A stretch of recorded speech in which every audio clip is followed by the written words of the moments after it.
Hey folks, how we doing? Welcome back to the channel. My name is Dave Wildheart, and welcome to the place where we check out live musical performances. Now, this week we are checking out John Prine with a song called Souvenirs, live from the sessions at West 54th.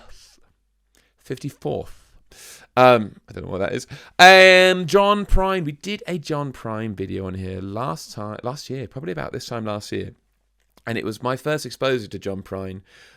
Crazy to say it, because obviously he's such a legend and such a well-known popular singer. And since then, I have been absolutely, well, I haven't been listening to a lot of his back catalogue, but his first album, his self-titled album, I have listened to a lot, and I love it. His style of songwriting is obviously very, very high level, and he's making fun, interesting, poignant songs. That's his style. I mean, what's more to love? Yeah, as a songwriter myself, that's what I like. But this one I don't know, because it's from the second album. This is a song called Souvenirs from the Diamonds in the Rough album, which was released in 1972, so 1 year after his 1971 self-titled album.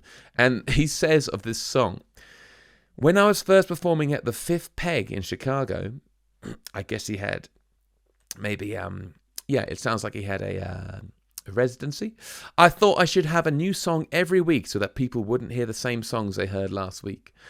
I wrote this song in my 65 Malibu on my way to the club on Thursday night." You, what? He wrote this song on the way to the club. So, you know, should be a pretty rubbish song. It's just written on the car on the way to the club. You know what I mean? But I do believe it's one of his most popular songs. So, yeah, let's get into it. I'm excited to hear it. Where is this recorded? West 54th. Where might that be, boys and girls? We are going to quickly check. West 54th. Sessions at West 54th was a popular television program. Performances. It was on the similar to Austin City Limits, but it was taped in New York, Manhattan. Okay, fine. Man, you had all the best TV shows, huh? America had all these live music TV shows. I guess, what did we have in England? Jules Holland. Yeah. Exactly. Right, John Prine, where are your lyrics? Here they are. Let's go. This is a song, I think I wrote this just after I first started performing in this little club in Chicago. It was called the Fifth Peg. It was the kind of place where they let anybody get up on stage, you know, and sing. So once I was assured of that, I got up, you know. I sang 3 songs for these people, and it wasn't an audition. It was just like you could just get up there and sing. But they offered me a job. I couldn't believe it, you know, and asked them how long they had to sing. So when they told me 60 minutes, I said, well, I went home and wrote the rest of the songs to fill up the other 60 minutes. And I'd been working there like just Thursday nights. I'd worked there. I was a mailman during the day, and I still didn't feel confident enough to quit the post office, you know. So I was singing there on Thursdays, and I was going down about the 4th or 5th Thursday I worked, and I thought, boy, I bet that same guy is going to be sitting there in the front row. You know, I better have a different song. So I wrote this song on the way down to the club.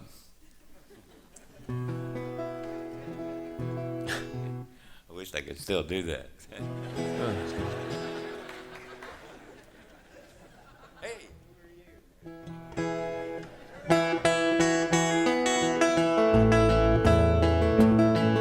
Seamless. You know, it already sounds like John Prine. Just from those opening chords and that opening kind of style of playing, it already sounds like a John Prine song. Having just like absolutely blitzed his first or his self-titled album, just hearing that, it's like, well, of course it's John Prine. Lovely little bit of story there. He said it a lot better than I did. I didn't know he was a mailman either.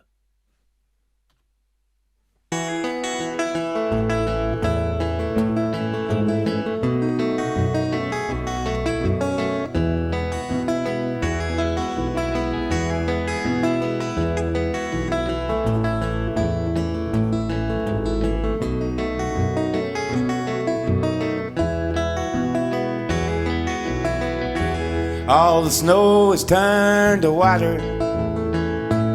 What a voice. Christmas days have come and gone.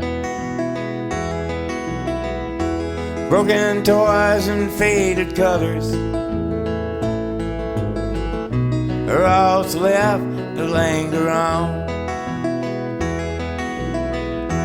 I hate graveyards and old pawn shops, for they always bring me tears. I can't forgive the way they robbed me of my childhood souvenirs. Memories, they can't be bought, they can't be won at carnivals for free. Well, it took me years to get those souvenirs, and I don't know how they slipped away from me. Man, who am I to sit here and say John Prine was a good songwriter and storyteller? But Jesus, just every line fits, every rhyme is perfect, every answer to the first line is just exactly what you want it to be and sounds exactly how you want it to sound, and it's incredible, really, how good he was. And I'm only disappointed that I didn't discover him before, obviously, his death, where we could have enjoyed him for many, many years. But, that's how it is. Let's not look back, Let's not regret, which is maybe what the song's about. So the first little bit is just talking about all these things that happen. I love this bit here. I hate graveyards and old pawn shops, for they always bring me tears. I can't forgive the way they robbed me of my childhood souvenirs. So obviously graveyards are taking all his older family, and pawn shops taking all his old toys. Well, it's just so good. And he wrote this in the car on the way to the club on a Thursday night. Memories can't be bought. I've never heard the word bought. I mean, obviously it means bought, right? Purchased. Is that an actual way of saying it, or has he just decided to say that? Oh, whatever.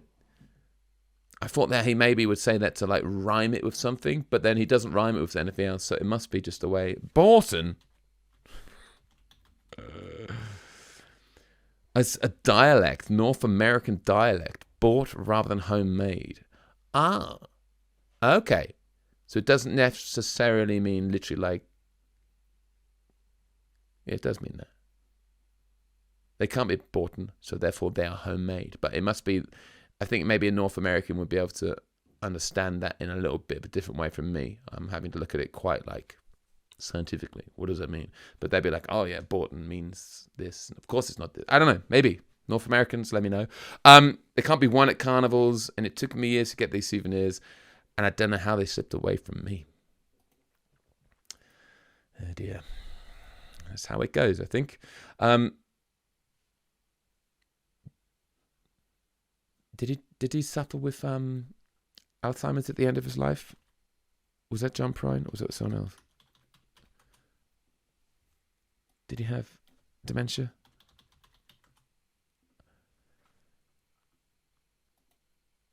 No, he had cancer. Okay. Guys, I'm just going to carry on listening to music because that's the best thing about this.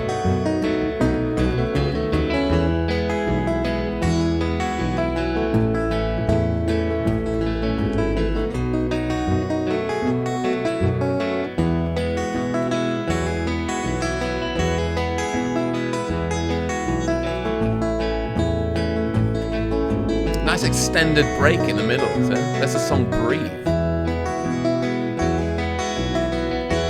Broken hearts and dirty windows made life difficult to say. That's why last night and this morning always look the same to me. And I hate reading old love letters, for they always bring me tears. I can't forgive the way they robbed me Oh yeah. of my sweetheart's souvenirs.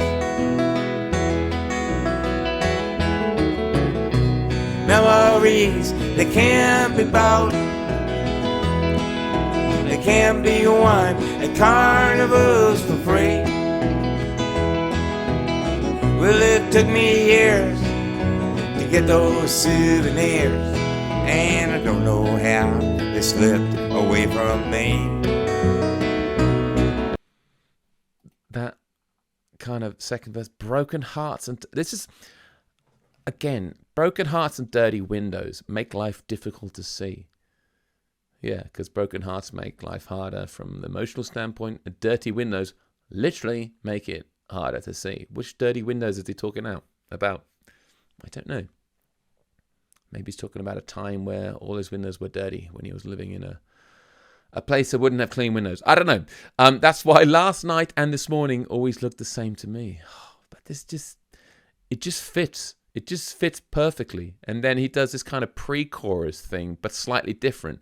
And he's saying, I hate reading old love letters, for they always bring me tears. And then they rob me of my sweetheart's souvenirs. It's this idea that everything's been taken from him. Well, the passage of time, I guess, more than anything. Old relationships, people dying, literally his childhood toys, his material possessions, everything is gone and will go, as was the case even with his life. A song about nostalgia, right? To get those souvenirs, and I don't know how they slipped away from me.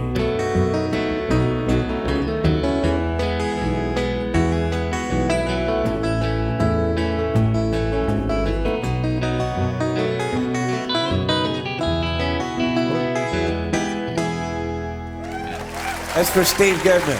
For Steve Goodman. Why was it for Steve?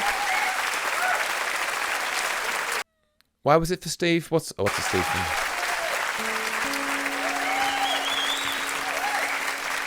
Steve Goodman.